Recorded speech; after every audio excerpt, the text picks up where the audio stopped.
Stanley Everett Rice lahir pada tanggal 7 Agustus 1942 dari pasangan Vida Leora dan Clarence Harrison Rice.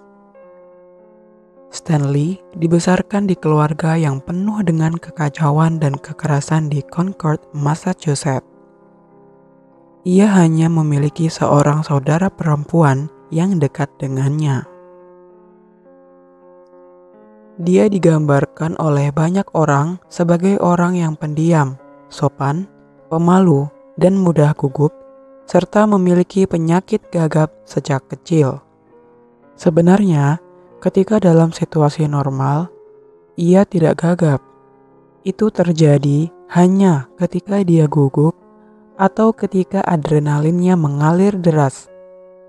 Karena banyaknya orang yang memperhatikan saat ia berbicara. Pada tahun 1959, pada usia 16 tahun, Stanley menjalani hukuman 6 bulan di fasilitas remaja karena pencurian mobil. Padahal, ia juga melakukan kejahatan pornografi anak dan penganiayaan.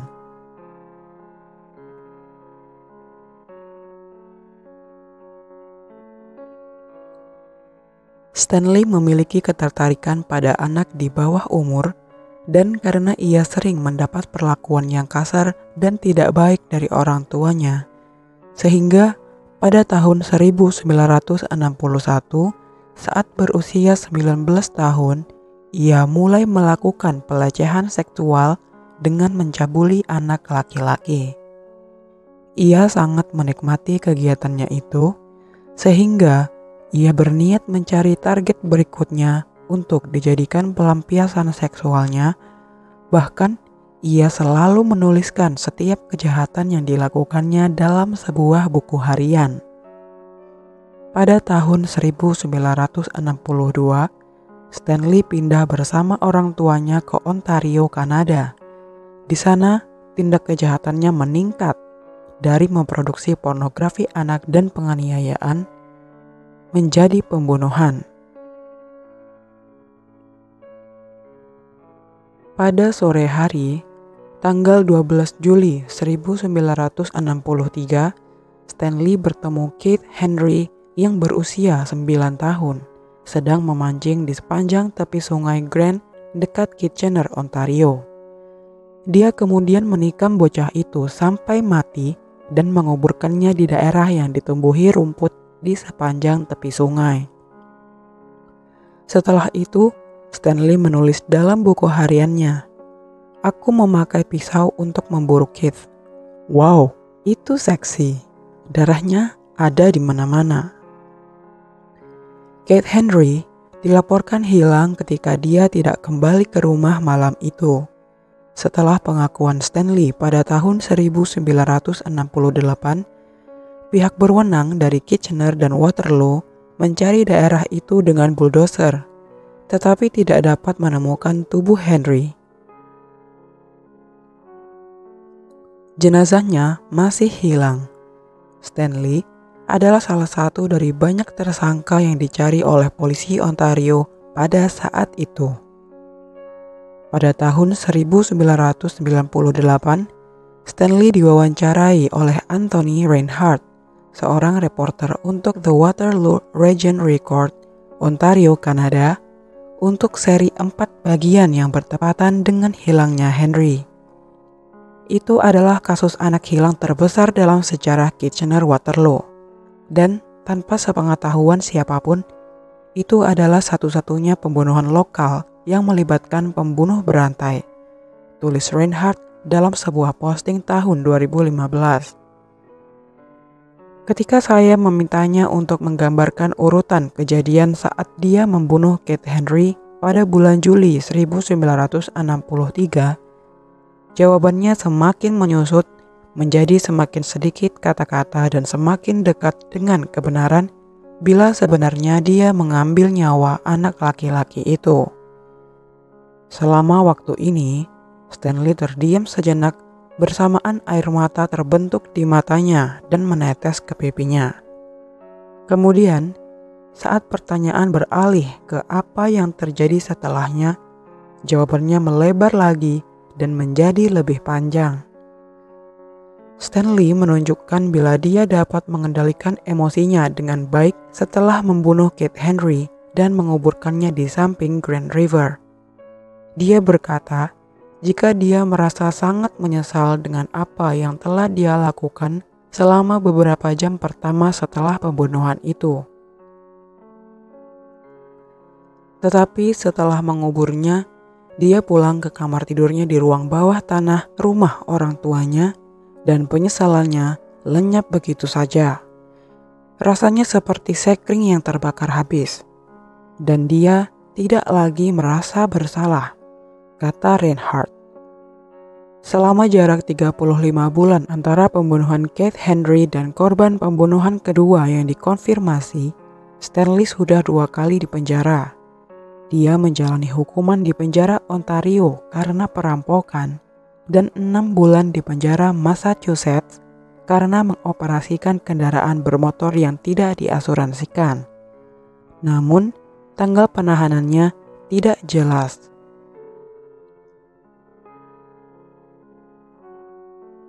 Setelah dibebaskan dari penjara, Stanley pindah ke Sandusky, Ohio. Di sana, dia menemukan pekerjaan di sebuah taman hiburan dan tetap berburu target berikutnya.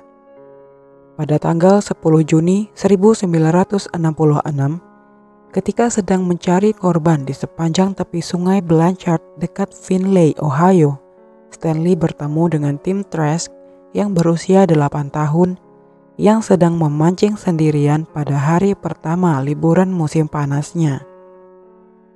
Ketika Tim tidak pulang ke rumah malam itu, orang tuanya melaporkan pada polisi dan sebuah regu pencari segera diorganisir untuk keesokan harinya. 24 jam setelah dia dibunuh, seorang anggota regu pencari melihat lengan Tim menonjol dari tumpukan kayu hanya 1 mil dari rumahnya. Sepeda merah dan putihnya, pancing, dan toples kaca berisi ikan kecil ditemukan di dekatnya. Butuh waktu 2 tahun untuk Stanley mengakui pembunuhan Tim Trask ini. Ia menggambarkan pembunuhan bocah itu dalam buku hariannya dengan detail yang mengerikan. Aku mendapat skor lagi saat bertemu dengan seorang anak laki-laki berusia 8 tahun yang sedang memancing. Aku membujuknya untuk mencoba tempat memancing baru. Aku ada di sana sekitar 1 jam, tetapi gagal menipunya untuk berpose dengan gaya yang biasa. Pada awalnya aku harus puas dengan foto hanya bertelanjang dada, tetapi akhirnya aku berhasil mendapatkan pose yang lebih menarik setelah mengancamnya dengan sebuah pistol kaliber 32 di belakang kepalanya. Itu membuatnya menjadi lebih bersemangat. Pose gaya biasa adalah istilah Stanley untuk menggambarkan preferensinya untuk memotret anak laki-laki saat mereka sedang buang air besar. Meskipun Stanley menulis jika dia membunuh Tim dengan peluru kaliber 32, tetapi Koroner Byron F. Voorhees mengatakan kepada pers bahwa Tim terbunuh oleh senapan dan 2 luka pisau. 2 tahun kemudian, ia membunuh anak laki-laki lain dengan cara yang sama persis. Ketidaksesuaian yang dilakukan Stanley ini belum dapat dijelaskan. Namun, satu kemungkinan tampaknya menunjukkan bahwa dia sadar jika jurnalnya mungkin suatu hari akan ditemukan. Sehingga, daftar yang dibuatnya adalah upaya yang buruk untuk mengarahkan pihak berwenang ke senjata pembunuh yang sebenarnya. Tidak lama setelah membunuh Tim Trask, Stanley mencoba dan gagal memotret 2 anak laki-laki lainnya berusia 9 dan 14 tahun yang berhasil hidup dan membuat aku menyesal karena tidak menghabisi mereka. Penyesalannya terwujud 1 bulan kemudian ketika polisi menggeledah rumahnya. Semua polisi datang untukku.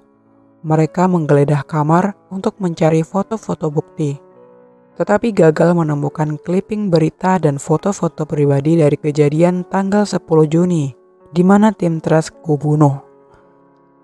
Mereka juga melewatkan senjata pembunuh di mobilku beserta peluru maut yang kusembunyikan di balik tirai. Mereka akan menyesal karena sekarang aku bisa menyerang lagi dan lagi, serta menunjukkan kepada seluruh dunia betapa fantastisnya kehidupan yang bisa dijalani jika seseorang berhati-hati. Penggeledahan dan kecurigaan polisi terhadap Stanley Rice ini tidak pernah masuk ke surat kabar. Tampaknya, bagaimanapun, Ohio menjadi terlalu panas bagi Stanley dan akhirnya dia meninggalkan negara bagian itu pada tahun 1966 atau 1967.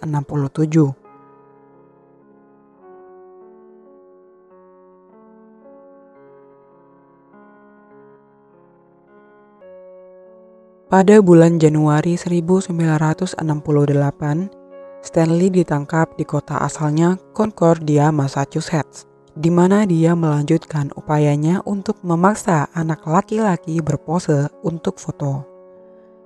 Anak laki-laki ini melaporkannya ke polisi dan menceritakan bagaimana mereka telah dipikat oleh Stanley ke lokasi lain, dipaksa untuk telanjang di bawah todongan senjata, difoto, dan dalam beberapa kasus difoto saat buang air besar.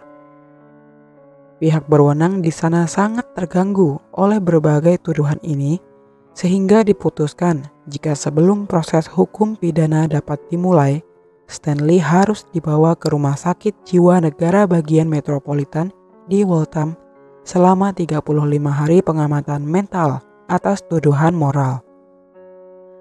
Namun, Stanley melarikan diri dari institusi itu pada tanggal 16 Februari dan pergi ke Hollywood, Florida, di mana dia berteman dengan Leslie Dean yang merupakan ayah dari 8 anak dan pemilik sebuah tempat penampungan mobil. Sebagai imbalan untuk menjadi penjaga malam, Stanley diizinkan untuk tidur di properti di salah satu kendaraan. Dia kemudian mendapatkan pekerjaan di tempat pencucian mobil. Leslie Dean tidak mengatakan apa-apa selain hal-hal baik tentang Stanley dan menggambarkannya sebagai orang yang pendiam, cerdas, jujur, dan penuh perhatian. Dia tidak pernah berdebat dan tidak pernah kehilangan kesabaran. Ia tidur di dalam truk es krim, Mr. Softy, yang dilapisi karat dan noda minyak bumi. Dia bertahan hidup dengan minum susu dan memakan roti lapis selai kacang. Pada hari Minggu 12 Mei 1968, bertepatan dengan Hari Ibu, Stanley bekerja di tempat pencucian mobil sampai tutup pada pukul 13.00. Kemudian, sore harinya, pukul 3:30, dia pergi ke sebuah kolam yang berdekatan dengan Dania Cut-Off Canal di Broward County, tepatnya di antara Fort Lauderdale dan Hollywood. Stanley tahu bila kolam itu populer di kalangan anak laki-laki setempat dan pada hari itu, dia menemukan Lowell Nelson Williams yang berusia 11 tahun dan Kevin Pollitt 10 tahun sedang memancing di sana. Rincian tentang apa yang sebenarnya terjadi tidak jelas.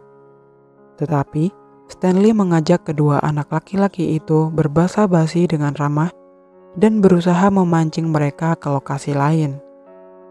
Kedua anak laki-laki itu menolak, dan salah satu atau keduanya mungkin telah membuat komentar yang membuatnya marah. Setelah itu, ia menarik senapan gergaji dari salah satu sepatu boot karet setinggi lututnya dan menembak Lowell tepat di dada. Dia kemudian berbalik dan menembakkan sisa pelurunya ke Kevin. Lowell hanya terluka, lalu Stanley membungkuk di atas badannya dan menikamnya 3 kali dengan pisau melengkung. Pada saat itu juga, 2 remaja laki-laki yang sedang berjalan di sepanjang jalan setapak di dekat kanal menemukan Kevin terluka dan Stanley berdiri di atasnya sambil memegang pisau berdarah. Ketika Kevin melihat mereka, dia menunjuk ke arah Stanley dan berteriak, "Lihat, dia melakukannya. Dia melakukannya. Saya tidak melakukannya, kata Stanley kembali tergagap. Anak itu tidak tahu apa yang dia bicarakan. Mari kita buat kesepakatan. Saya berasal dari luar kota, jadi kita tidak perlu memanggil polisi. Alih-alih menjawabnya, kedua remaja laki-laki itu berjalan ke arah tubuh Lowell. Melihat mereka tidak tertarik dengan apapun yang dia katakan, Stanley akhirnya memasukkan kembali senapan gergaji itu ke dalam sepatu botnya dan berjalan pergi. Dia kembali ke tempat penampungan barang bekas di mana dia berbicara banyak tentang pembunuhan kepada anak-anak Leslie Dean yang masih remaja. Stanley bersikap seolah tidak mengerti mengapa ada orang yang hanya ingin membunuh seorang anak kecil kemudian pergi begitu saja. Ia juga berkata, mungkin itu karena anak-anak itu menggodanya.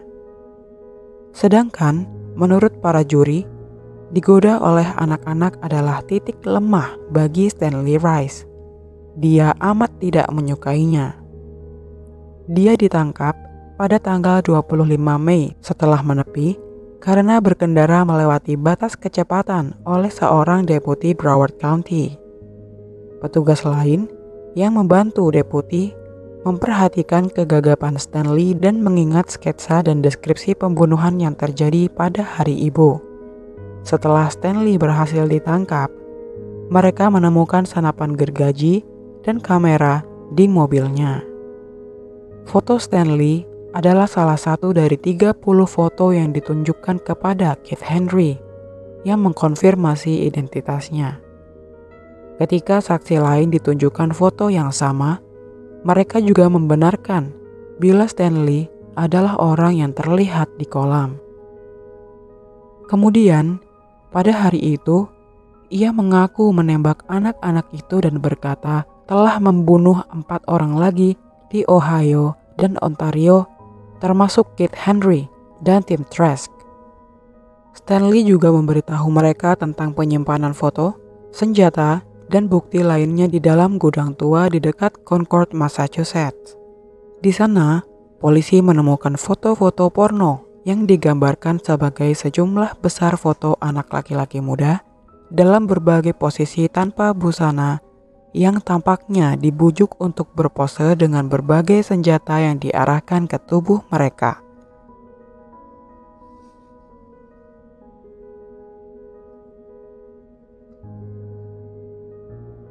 Stanley Everett Rice ditangkap pada tahun 1968.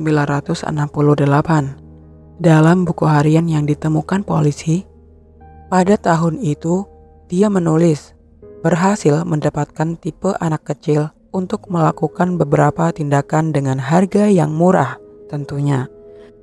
Sumber yang mengutip catatan harian ini tidak menyebutkan tempat atau tanggal pasti yang menjadi acuan kejahatan ini. Juga tidak mencantumkan catatan kejahatan lain yang dilakukan Stanley selama tahun 1961. Selain itu, terdapat sebuah catatan yang mengganggu bahwa pada tahun itu ia mengungkapkan bila dia sedang berusaha melakukan kejahatannya. Aku mencoba membunuh seorang anak laki-laki berasal dari Nikolagi. Yang satu ini juga berusia 12 tahun. Aku mengajaknya ke dalam hutan dan memaksanya melakukan tindakan seksual, sementara aku sedang mempersiapkan diri untuk membunuh. Nicole adalah sebuah kota kecil yang penduduknya sedikit. Itu adalah township, bukan kota, di Wellington County, tidak jauh dari daerah Kitchener-Waterloo, tempat Stanley membunuh korban pertamanya 1 tahun kemudian. Sayangnya, nama-nama korban di awal kekejiannya tidak diketahui. Stanley kemudian didakwa atas tuduhan pembunuhan di ketiga yurisdiksi, dimulai dari Florida yang pertama kali mendakwanya. Beberapa hari sebelum persidangannya dimulai, Stanley dan pembelanya kalah dalam mosi yang mengatakan jika dia tidak kompeten secara mental.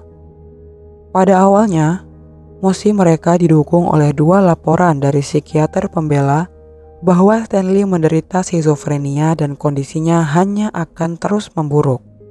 Tapi hakim dengan tegas mengatakan, mosi ditolak, dia cukup waras. Karena satu-satunya kesempatan yang dia harapkan gagal, akhirnya Stanley mengaku bersalah atas pembunuhan tingkat pertama saat persidangannya akan dimulai pada hari Senin 18 November 1986. Lalu, pada hari Jumat 22 November, hakim menjatuhkan hukuman penjara seumur hidup dengan rekomendasi bahwa tidak akan pernah ada pembebasan bersyarat untuknya. Namun, sayangnya dia tidak pernah diadili atas kasus pembunuhan Tim Trask dan Keith Henry.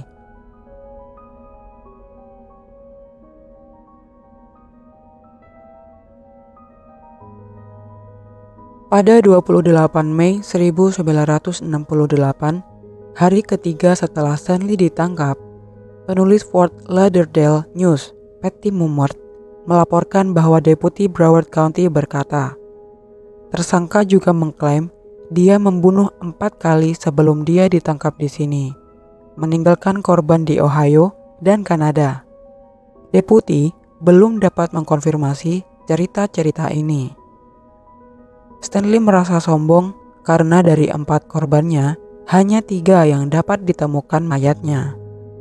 Korban yang dimaksudnya belum ditemukan mungkin adalah Keith Henry yang dibunuh pada tahun 1963. Dari 3 mayat yang ditemukan, satu-satunya korban lain yang dikaitkan dengan Stanley adalah Tim Trask yang terbunuh pada 10 Juni 1966. Ini menyisakan 2 korban yang tampaknya telah ditemukan tetapi belum secara langsung dikaitkan dengan Stanley. Meskipun pihak berwenang menemukan buku hariannya, hanya sedikit kutipan dari buku harian itu yang dirilis ke publik dalam jurnal Aggression and Violent Behavior edisi 2013. Kutipan singkat itu ditempatkan dalam konteks yang tidak jelas mengenai jumlah tubuh.